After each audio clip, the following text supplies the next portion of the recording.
Okay, guys, morning po mga kapatid. Today is Tuesday at ngayon po ay January 13 at ngayon po taong 2026. Muli tayo po ngayon ay magpapatuloy dito sa ating daily devotion. At ngayon po tayo ay um, mag-aaral naman po mula sa Luke chapter 12 verse 40. At ito po ay pamagatan nating the divine surprise, no?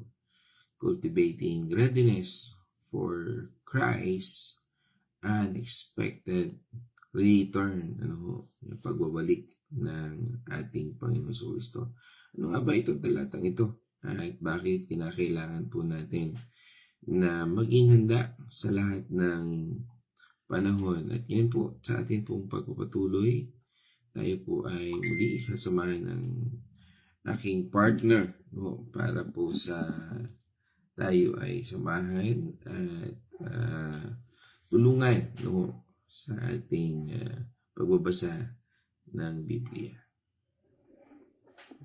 God's morning mga kapatid, tayo po ay babasa sa Lucas 12 verse 40. Kayo man ay dapat humanda sapagkat darating ang anak ng tao sa oras na hindi ninyo nalalaman. Tayo po ay manalangin. Hallelujah, O Lord, mahal namin Diyos. Sa simula po ng bagong araw na ito, lumalapit po kasi kami sa iyo nang may pasasalamat sa aming mga puso. Salamat po sa kaloob na buhay, sa liwanag ng umaga at pagkakataong muling maranasan ang iyong mga biyaya. Dalangin namin nawa ay patnubayan mo kami sa lahat ng aming mga gagawin. Iisipin ngayong araw, bigyan mo kami ng karunungan upang makagawa ng mabubuting pasya. Bigyan niyo rin po kami ng mga kaalaman, Panginoon, sa aming mga pag-aaralan ngayong umaga. Samahan nawa kami ng iyong banal na Espiritu, Panginoon, nang lubusan namin itong maunawaan at aming magagamit at maibahagi rin sa iba. Maraming salamat, Panginoon, sa buhay na pinagkaloob mo sa bawat isa sa aming Panginoon. At ang lahat po ng ito ay aming ipinapanalangin sa pangalan ng iyong anak na si Jesus. Amen. Amen. Okay, so dito po sa umagang ito, ngayong umagang ito, araw ng Martes, ay sabi nga doon sa ating talata, maging handa, at ito pong ating talakayan, ay ang ating Panginoong Hesus dito po ay nagtuturo, o nagturo siya sa kanyang mga alagad tungkol sa pagiging handa, harang Boy Scout, laging handa, para sa kanyang pagbabalik. At sabi doon sa Amplified Version, you too be continually ready because the Son of God, or the Son of Man, is coming at an hour that you not expect. Kaya nga po ang punto dito ng ating Panginoong Kristo ay sabi nga ay walang advance notice. Hindi natin malalaman ang eksaktong oras. Yan po ay sinabi rin sa Matthew 24, verse 36. At tunghayan din po natin yun para lubusan nating makita ang pahayag na ito. At maunawaan. Sabi nga po doon sa Matthew 24, verse 36. Ngunit walang nakakaalam ng araw at oras na pagsapit niyon kahit ang mga anghel sa langit o maging anak man. Ang Ama lamang ang nakakaalam nito. Amen. Sabi po, ang Ama lamang. Sabi nga, walang nakakaalam kundi ang Ama lamang. Kaya nga, dito, isang paunawa sa atin, bakit tayo nagbabahagi ng salita ng Panginoon Diyos? Bakit natin kailangan na umattend ng Bible study? Bakit tayo kailangan na laging manalangin? Yan po yung dahilan. Yan ang tugon sa mga tanong na bakit nga ba? Kaya sabi po ay dapat tayong maging alert 24/7. Yan po ang attitude ng mananampalataya.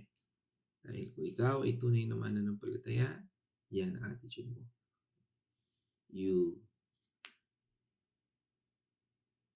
must be ready.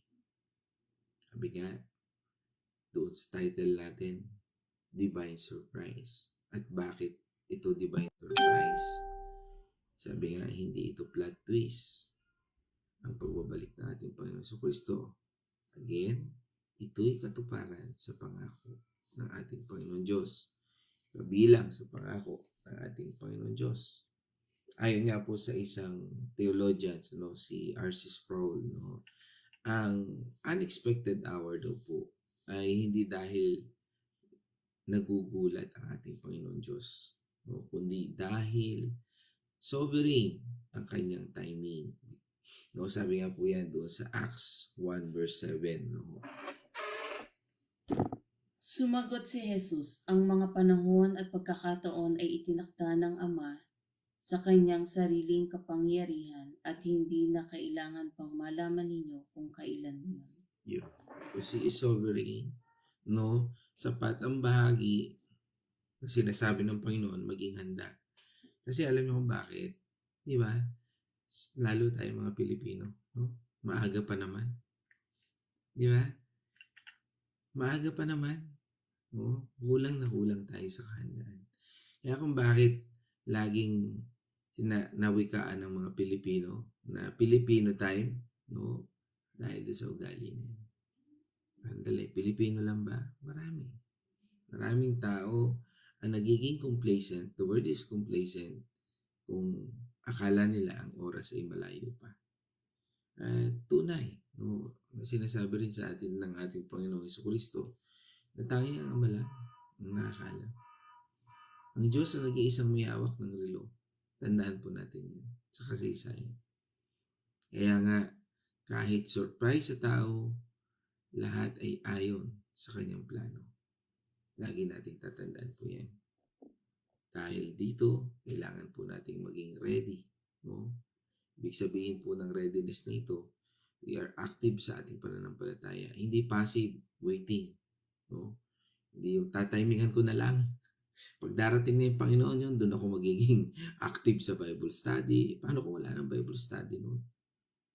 Dahil na-rapture na ang mga mananampalataya. Paano kung wala ng fellowship noon? Paano kung wala ng Biblia noon? Kaya sabi ng isang theologian, sabi niya ni John Pfeiffer, sabi, and continually ready.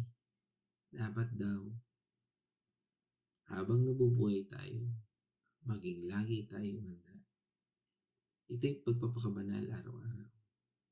Sabi doon, di ba, sa 1 Peter chapter 1 verse 15.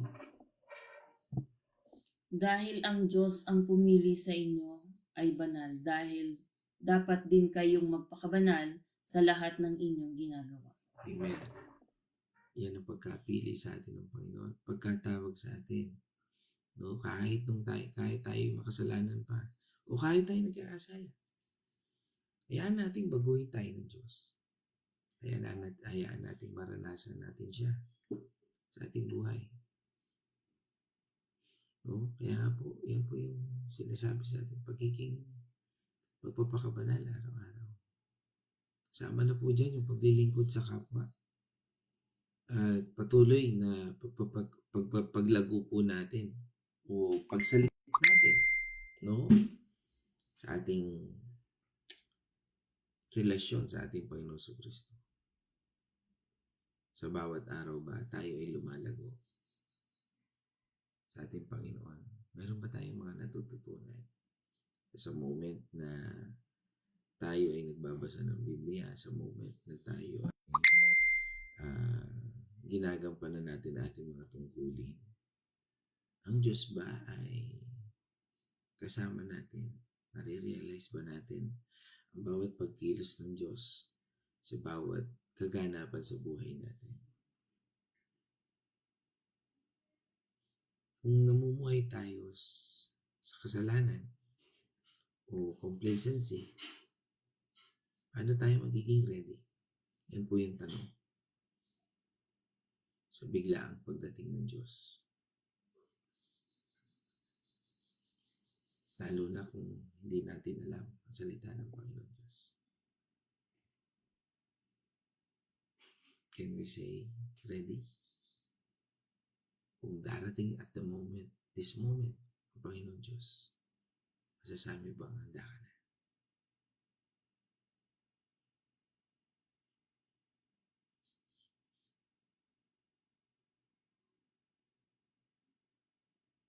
Dahil mga kapatid, ang tunay na handa ay hindi takot sa sorpresa ng Diyos. Sabi nga ni Charles Spurgeon, isang theologian ulit, kung hindi ka handa ngayon, hindi ka magiging handa kahit kailan. Ulitin ko po, kung hindi ka handa ngayon, hindi ka magiging handa kahit kailan.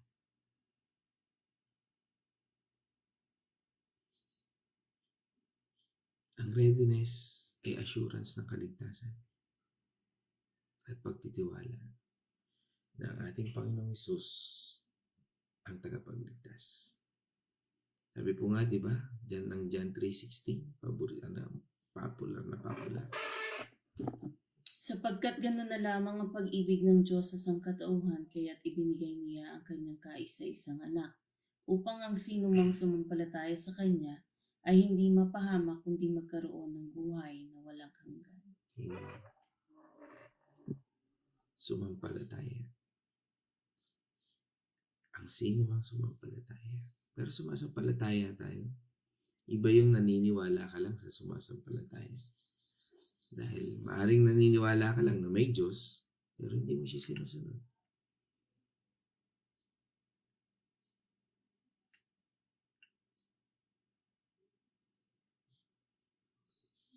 Yan yung tawag na tigas, tuktok, ulo.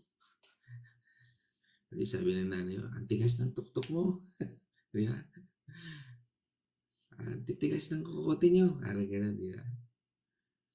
Pero, it's not a joke. It's a truth. We need to realize.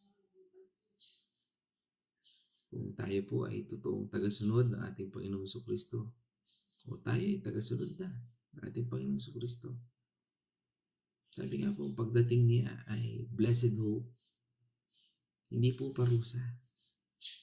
Kaya nga, magdiriwang ang tao sa kanyang pagdating eh. Dahil it's a blessed hope. Sinabi po yan doon sa Titus chapter 2 verse 13. Habang hinihintay natin ang dakilang araw na ating inaasahan, ito ang pagbabalik ng ating dakilang Diyos at tagapagligtas na si Heso Kristo. Yan. Yan po yun. Kaya nga mga kapatid, maikli lang tayo ngayon. Again, gawin po natin ang daily check para maging practical application natin patungkol dito sa aral na ito. Parang ito yung daily check natin. Kung dumating ba ang ating Panginoong Jesucristo, ngayong oras na ito, masasabi mo bang handa ka? Suriin natin ating puso. Nagmamahal ba ako sa ating Panginoon Diyos ng tunay? Di ba sabi ng Panginoon? Panginoon Jesucristo sa John 14 verse 15. Kung iniibig ninyo ako, tutuparin ninyo ang aking mga itinuturo. Amen. Yun. Sabi nga, live with eternal perspective. Umuhay tayo ayon dun sa perspective ng Diyos. Ang career, pera o problema, mga temporary lang po yan. Kailangan po natin unahin ng mga bagay na may eternal value. Yung bang ginagawa natin, again, hindi masama ang pera kung may eternal value yan.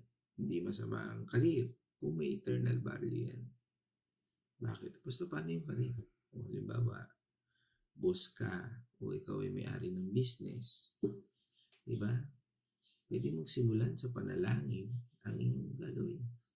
Pwede kang pumasok ng mas maaga para hindi makuhanan yung oras ng trabaho. Di po ba? Sabi nga, pag gusto, may paraan. Pag ayaw, napakaraming dahilan. Alisin natin yung napakaraming dahilan. At kahit yung dahilan, alisin na natin. Unahin natin ang mga bagay na may eternal value. Di ba? Sabi sa atin sa Colossians chapter 3 verse 2. Ang mga bagay na panlangit ang isaisip ninyo, hindi ang mga bagay na panlupa. Amen. Yan po. Kaya nga po, may urgency sa evangelism. Dahil, sabi nga, nakikita na natin yung sign na sinasabi sa atin ng Panginoon. No? Patuloy din naman nating naririnig sa mga evangelism explosion, no?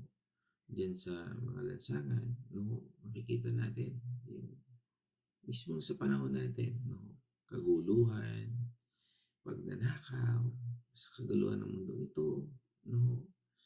Yung paglapastangan ng mga bata, no? Sa mga magulang. Lahat ng yan ay kakibat sa propesiya ng Diyos. Kaya nga po, napakahalaga ng pagbabahagi natin ang salita ng Panginoon Diyos. Dahil tandaan po natin, walang nakakaalam ng oras. Dapat po masigasig tayo mag-share ng gospel. Kaya nga, baka unexpected hour ng ating Panginoong Kristo ang last chance ng ibang tao. Maaaring sa pagbabahagi mo ng salita ng Panginoon Diyos, ayan din yung last hour ng tao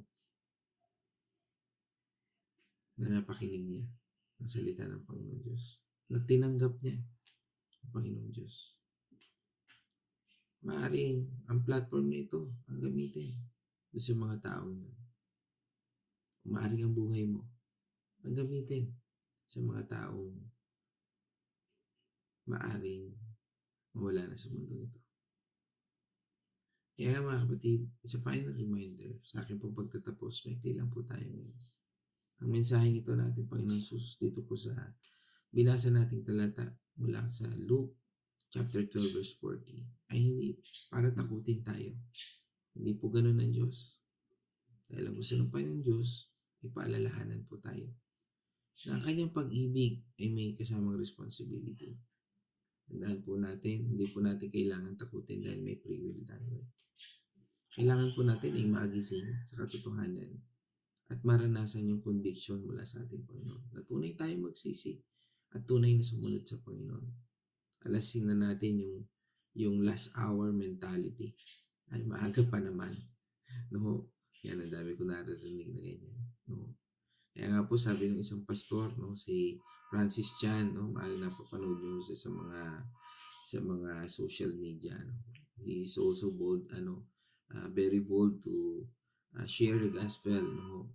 Kaya nga, sabi nga po niya doon sa isa niyang quote, no, sabi ni Francis Chan, live today as Christ is returning tomorrow. Mabuhay tayo ngayon sa mundong ito na para bang bukas darating na ang Panginoon Diyos o mamaya darating na ang Panginoon Diyos. And that is a right attitude. Kung tunay tayong nasa Kristo o nasa ating Panginoon Kristo, sumusunod sa ating Panginoon Kristo, sabi nga po, ang divine surprise na yan ay magiging pinakamagandang araw ng buhay natin. Kaya lagi tayong humingi ng tulong sa Panginoon Diyos na mabuhay na may urgency at pag-ibig. At maging alerto po tayo sa ating puso sa bawat araw. Saan man tayo pumunta. Saan man dali ng buhay natin ito. Panalangin natin sa Kanya na ihanda tayo sa Kanyang pagdating. Mga kapatid, nawa tayo po ay napagpala ng ating paksa ngayon. Ngayon naman, tayo po ay dadako sa Wednesday's Reflection. God's morning mga kapatid.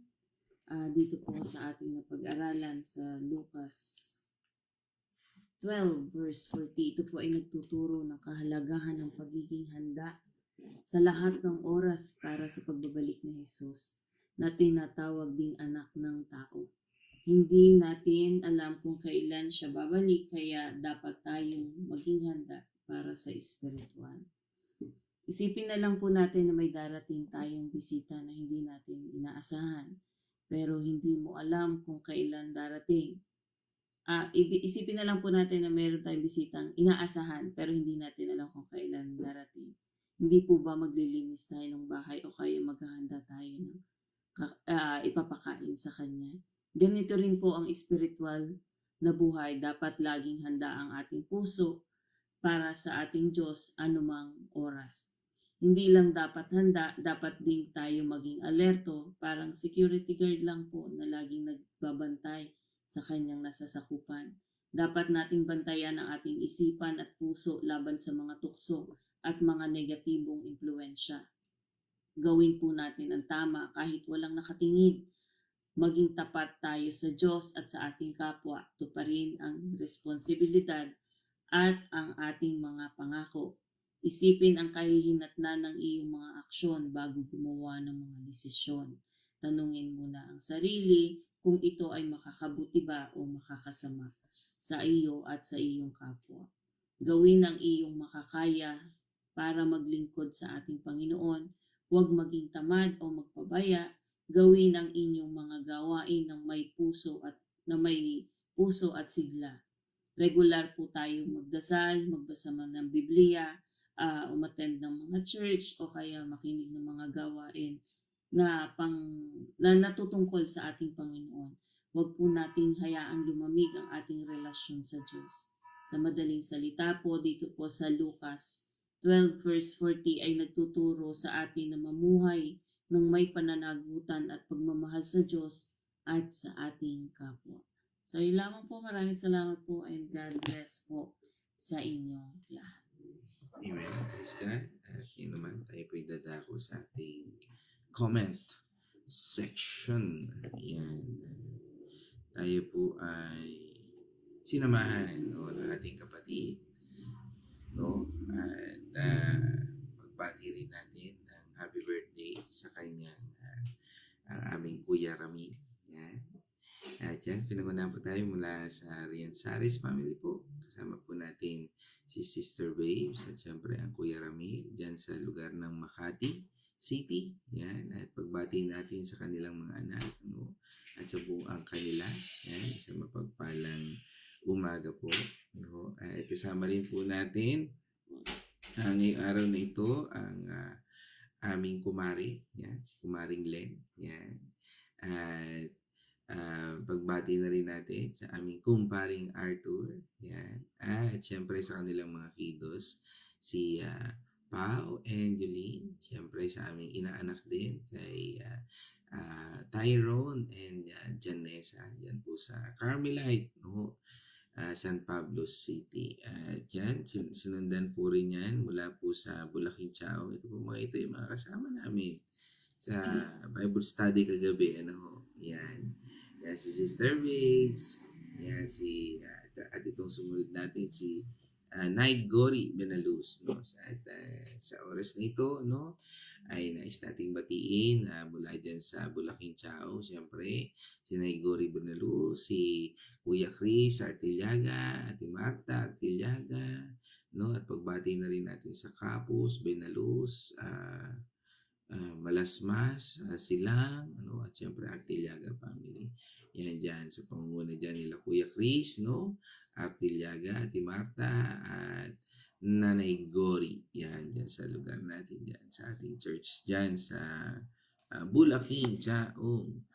No, at kasama rin po natin si Nay Winnie Patual sa Villa Escudero. Yan, pagbati natin dyan. At prayer request na rin kay Lisel, no? Yan, magpapacheck ng dugo, no? Yan. At sa aking anak din, no? Kay Casey, no? Mamaya ay may check up din po sa medical. Yan. At pagbati natin sa lahat. Yan. Salamat po sa inyong pagbati sa aking anak na si Casey. Yan. At sa amin, no? Sa Salamat po sa inyo. Yan, at pagbati rin natin kay Nurse Abby Dao. Yan, kasama po natin mula sa Seattle, Washington. No? Si Nurse Abby Dao, Abigail Dao. Yan, isang mapagpalang umaga dyan kila mama at sa buong pamilya dyan ng Dao family sa USA. At yan, from Dubai naman, kasama po natin si Sister Maria Bonalos at pagbati natin sa kanya dyan sa Dubai. No? Isang mapagpalang umaga here, no? Yan. At yan, pagbati rin natin siyempre sa mag-asawang Ian at Sister Maria Fe na nakasama natin yan dito. No? Sister Maria Fe ngayon ay nasa bansa ng ating Panginoong Jesucristo, ang Israel. No? Yan. Isang pagbati, no, sa atin. Yan kay Sister Maria Fe. Yan. God bless kapatid. At patuloy na mag-ingat diyan sa Israel. No? Yan. At patuloy na tayo sa paglilingkod sa ating Panginoon Diyos. Yan. Okay. Yan, siyempre pagbati na rin natin sa buong family, no, ng mag-asawang ito, kay Sister Maria Fe at Brother Ian, ano, at pagbati natin sa buong pamilya nila dyan sa Alejandrino, Artillaga family, at siyempre sa kanilang mga dalawang magagandang anak. Yan. Yan, for their babies, no? At yan. Yan. At yan, from Mendez, ano ho, Cavite, kasama rin natin, Tagaytay, kasama natin ang aking, siyempre magandang pinsan, yan, si aking cousin Munina Getgano, at pagbati namin sa buong Getgano family. Siyempre, kasama na dyan ang buong Getgano sa buong mundo. Yan, at Pierre family, yan, pagbati rin kay Pinsan Miko, sa inyong mga anak, ano, diyan sa Tagaytay. Yan, at sino pa? Yan.